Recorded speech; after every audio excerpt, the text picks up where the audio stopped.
So that means they pay quite a bit of their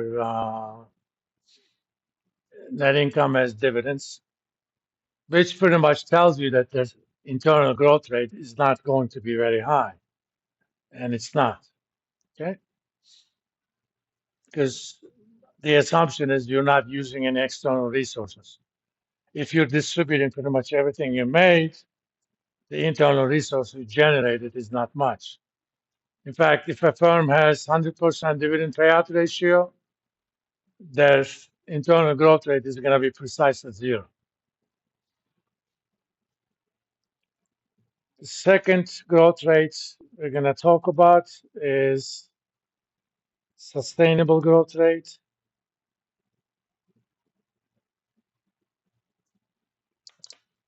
Well, let me type that too.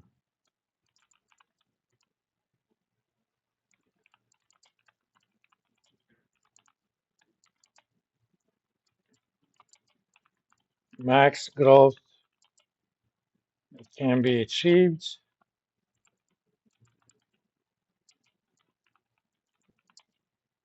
without issuing any new equity securities, but keeping the debt equity ratio same. So to calculate this rate, you can't issue new stock, but if you generated internal resources, you need to get some more debt so that you could keep the debt equity ratio same. And formula is pretty much similar, and we're gonna call this, come on, man.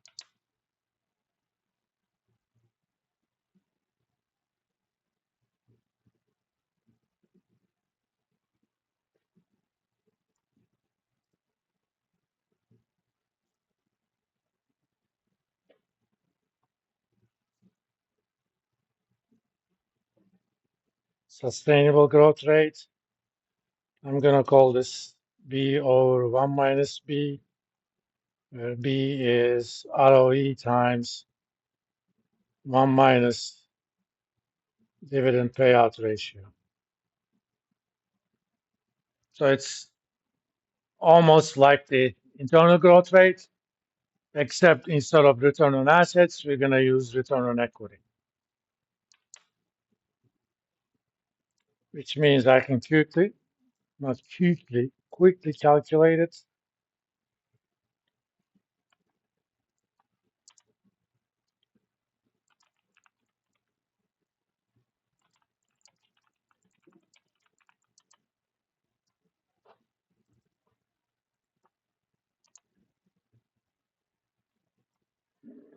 ROE times 1 minus dividend payout divided by 1 minus ROE times 1 minus dividend payout. Again, no reason to expect that ratio to be particularly high since they're distributing pretty much everything. And let's calculate the same thing for,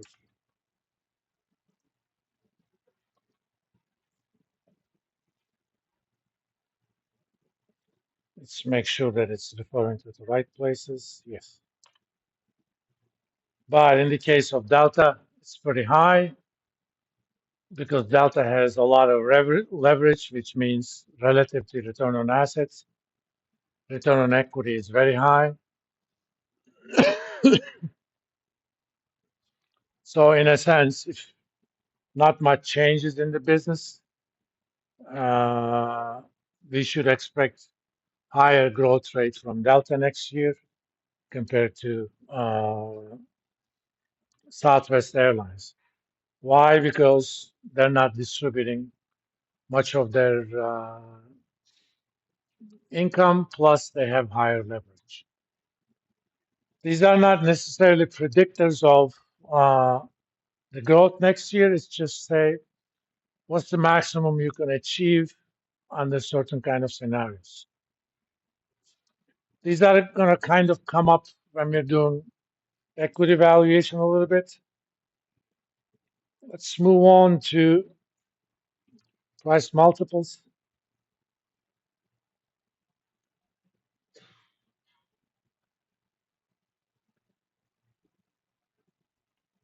These are ratios that has the stock price per share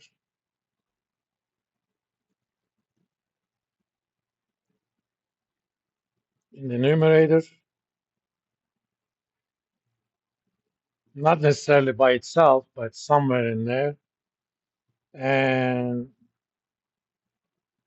earnings of some form, not necessarily earnings, but let's leave it at that. The mother of all those price multiples is price earnings ratio,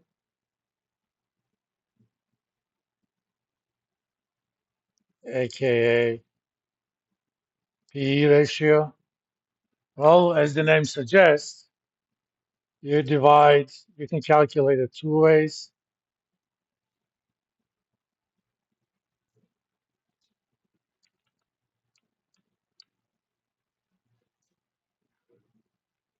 Price per share divided by earnings per share, or market capitalization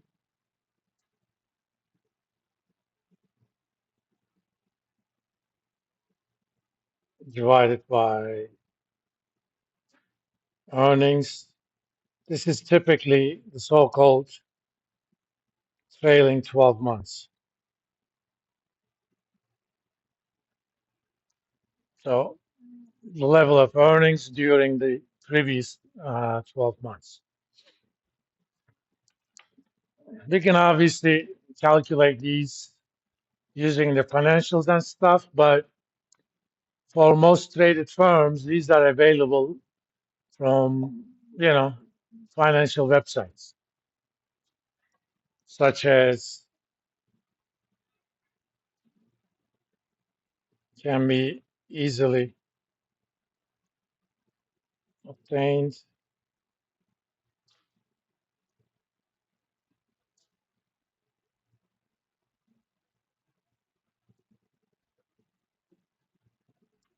such as financeyahoo.com.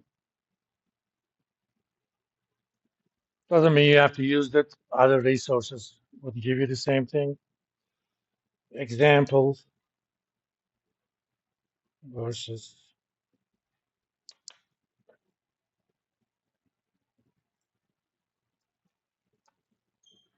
Come on, Turkey. There's a great basketball game going on in Eurobasket. Turkey versus Serbia.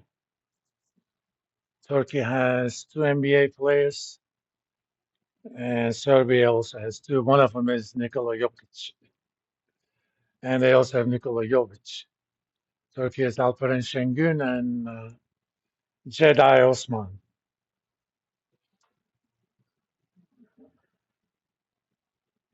Let me see.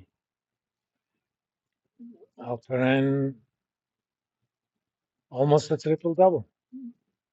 11 rebounds, 8 assists. Let's look at Jokic. Eh, we'll see.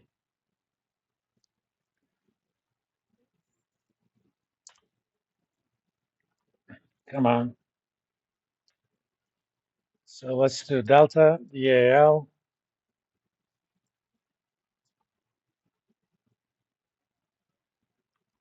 I'm going to actually copy this, create a new one,